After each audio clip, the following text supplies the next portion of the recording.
अब आप next heading इसमें डाल लीजिए, ईसा पूर्व 6ठी शताब्दी के धार्मिक आंदोलन।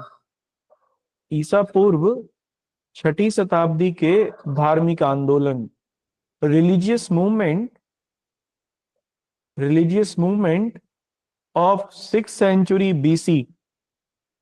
ठीक है, देखो 6th century BC तक आते आते इंडियन सोसाइटी में काफी चेंजेस हुए। पॉलिटिकल लेवल पर भी चेंजेस देखने को मिलते हैं, इकोनॉमिक लेवल पर भी चेंजेस देखने को मिलते हैं, क्योंकि सोसाइटी में ही बदलाव हो गया था। एक चेंज तो ये देखने को मिला, क्योंकि कर्मकांड बहुत ज्यादा बढ़ गए थे, उनको बड़ा ग्लोरीफाई कर दिया गया था, और ब्राह्मण धर्म जो था वो बड़ी मजबूती से लोगों के सामने आया। लेकिन उसमें आडंबर बहुत आ गए। आडंबर का मतलब है कि बोगस चीजें जिनका कोई तर्क नहीं था, वो चीजें उसमें आ गई। देखो, जब भी लोग आंख बंद करके किसी चीज को फॉलो करना शुरू करेंगे तो उसमें आडंबर तो आ ही जाएगा। इसलिए ऋग्वैदिक धर्म में कर्मकांड के नाम पर बहुत आडंबर आ गया। एक बात, लोगों को ये बातें पसंद नहीं आ रही थी, स्पेशली जो मिडिल क्लास का क्या वर्ग था, या उसे नवोदित वर्ग भी कह सकते हैं, न्यू इमर्ज क्लास भी कह सकते हैं। अब वो न्यू इमर्ज क्लास क्या थी?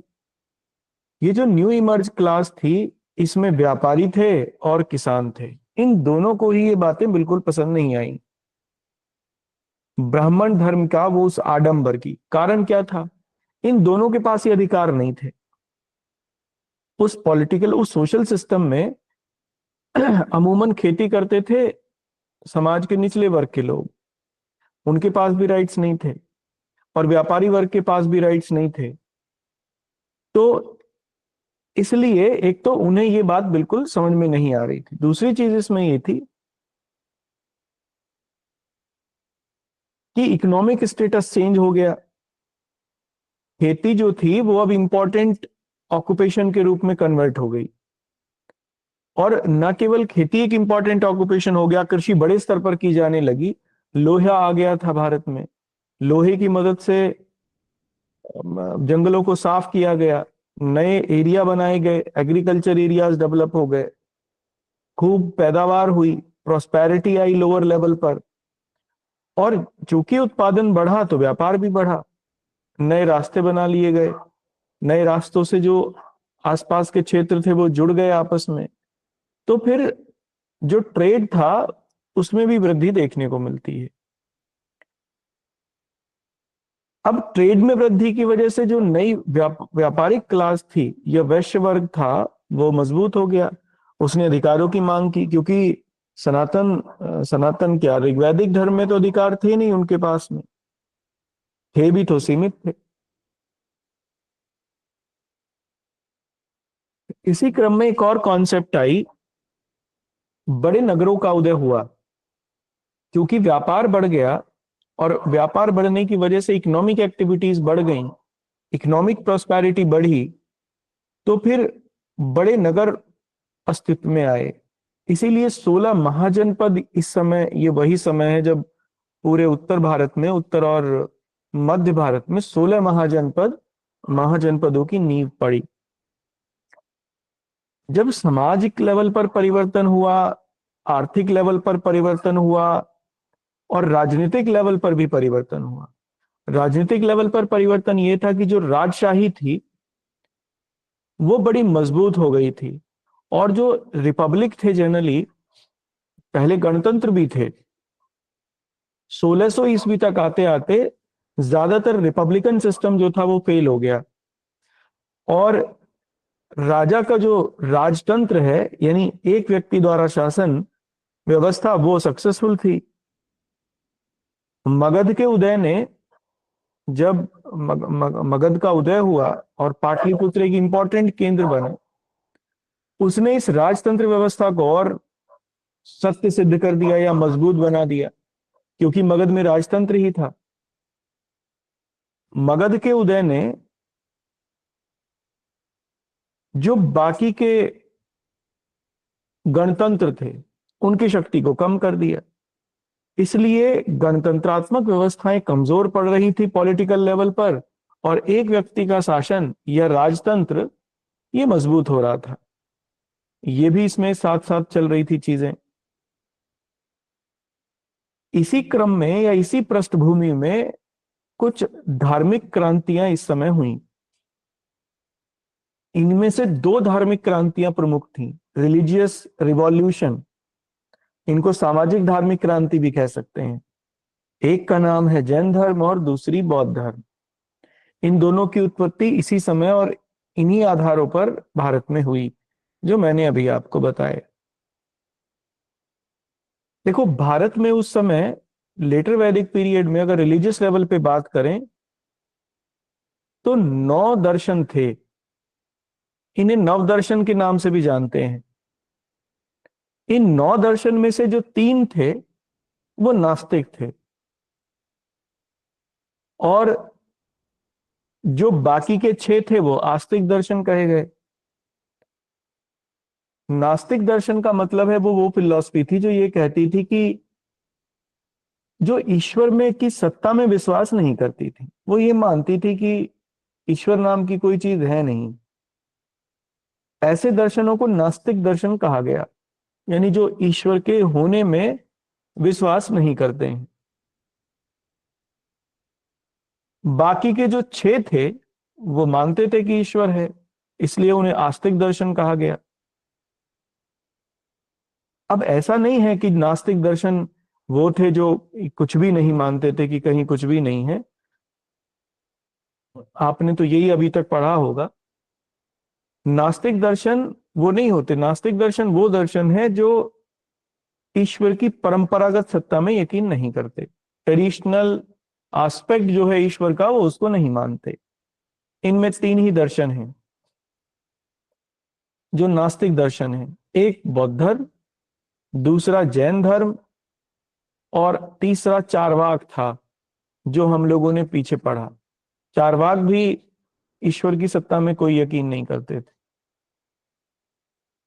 इवन इवन अब तो बड़ा सही ट्रेंड मैंने देखा है, और मैंने ट्रेंड ये देखा है कि जैन धर्म को भी एक आस्तिक धर्म के रूप में बदला जा रहा है, कन्वर्ट कर रहे हैं।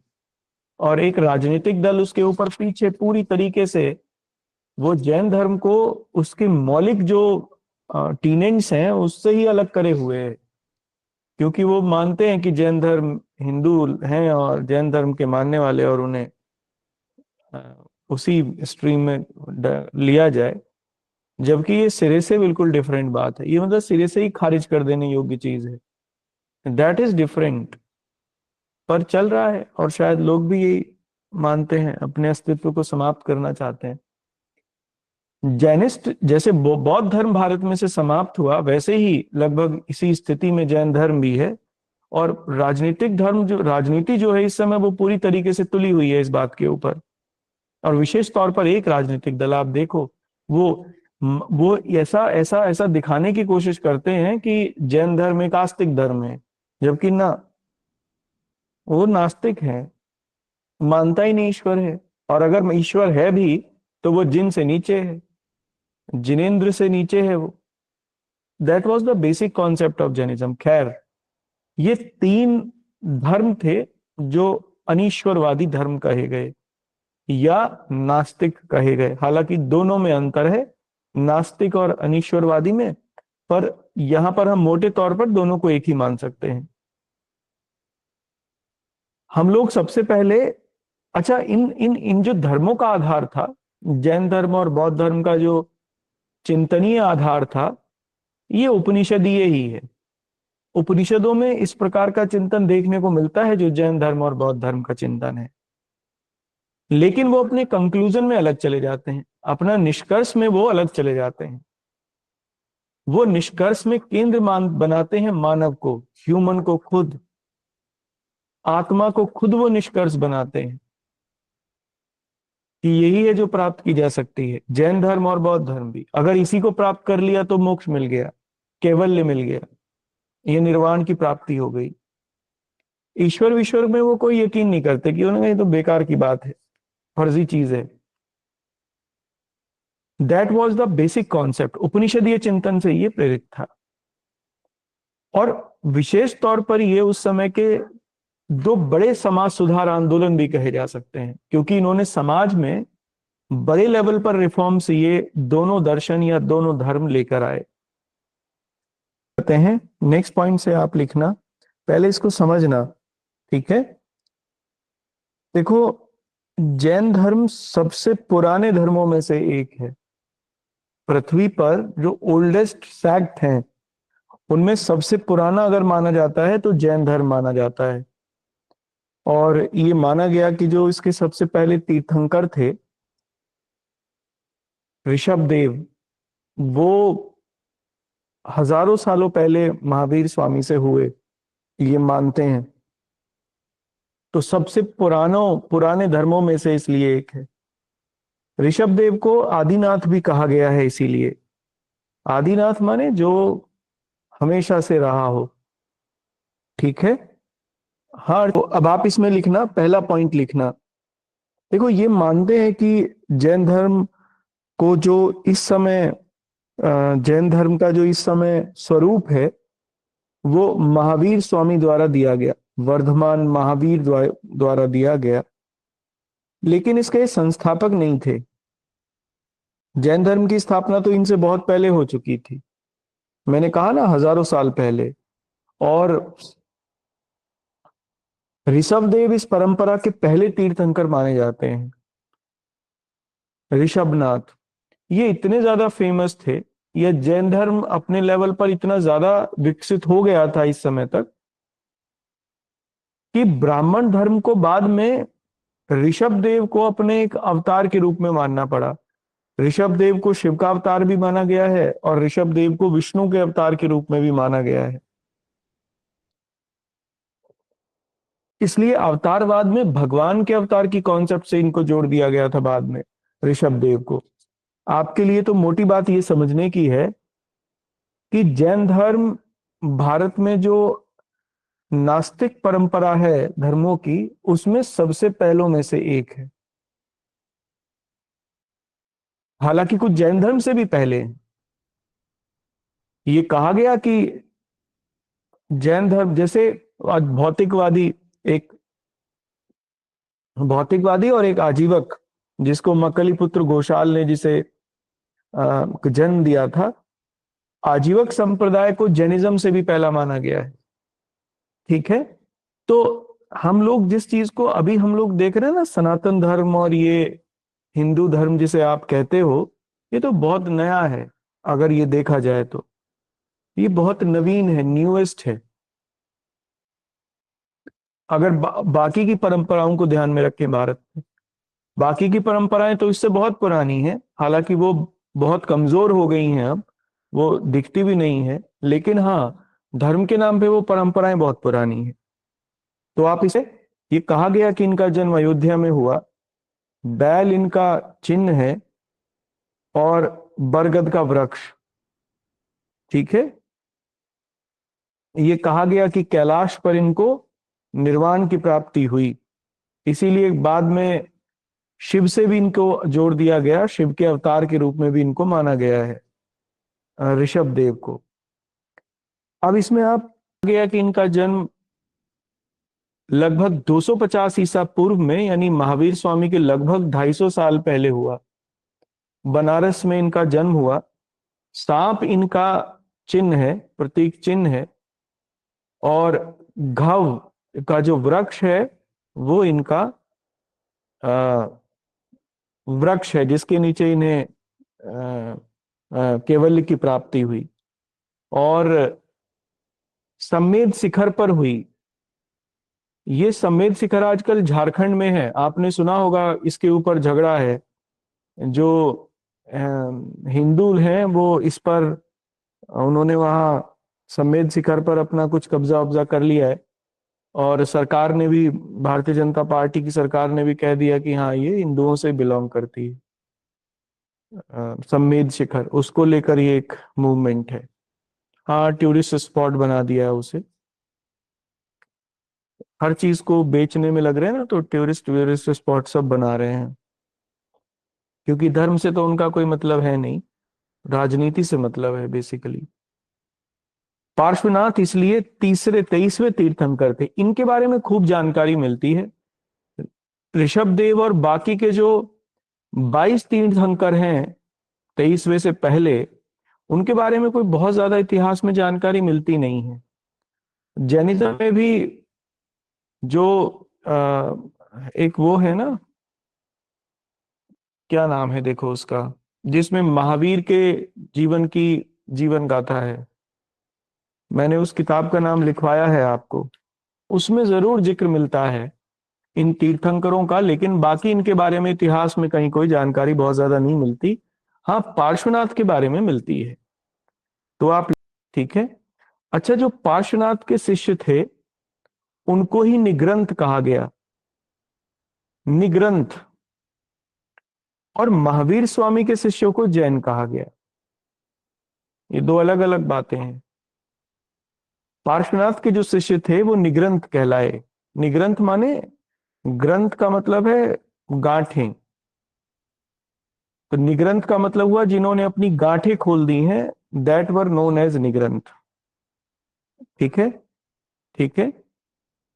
अब इन्होंने चार बातें कही, पार्श्वनाथ ने, इनके दर्शन में चार बातें थी। इन चार बातों को ही महाव्रत कहा गया।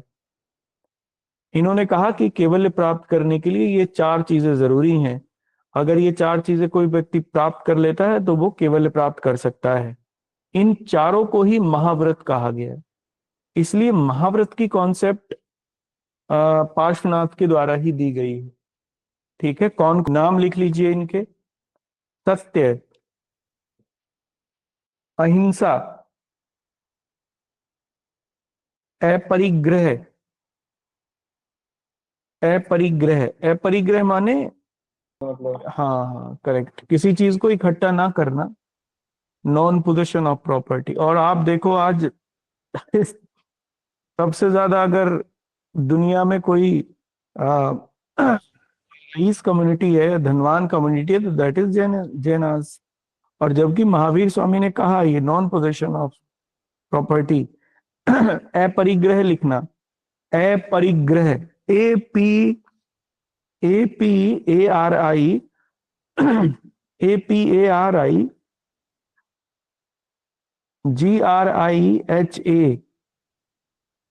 GRIHA, अपरिग्रह होगा। ठीक है, इसके आगे ब्रैकेट में लिख लेना नॉन पोजेशन ऑफ प्रॉपर्टी, संपत्ति का केंद्रीकरण ना करना, संपत्ति का संकेंद्रण लिख लीजिए, संपत्ति का संकेंद्रण ना करना। और लास्ट लिखिए इसमें अस्ते, अस्ते, ASTEY, अस्ते, अस्ते माने चोरी ना करना। ठीक है, चोरी ना करना। Mahavir Swami is considered the real founder of Jainism. क्यों माना जाता है? क्योंकि इन्होंने जैन धर्म के जो सिद्धांत थे उनको एक सीक्वेंस में और सही तरीके से लोगों के सामने रखा। इससे पहले ये सब नहीं हुआ था। महावीर स्वामी एकमात्र जैन तीर्थंकर थे जिन्होंने धर्म के प्रसार करने में यकीन किया, जो अपने धर्म की बातों को दूसरों तक पहुंचाते थे। इनसे पहले वालों ने नहीं पहुंचाया। पार्श्वनाथ वगैरह इन लोगों ने बहुत कुछ बातें नहीं की जैन धर्म के बारे में। इसलिए जैन धर्म के वास्तविक संस्थापक उन्हीं को मानते हैं।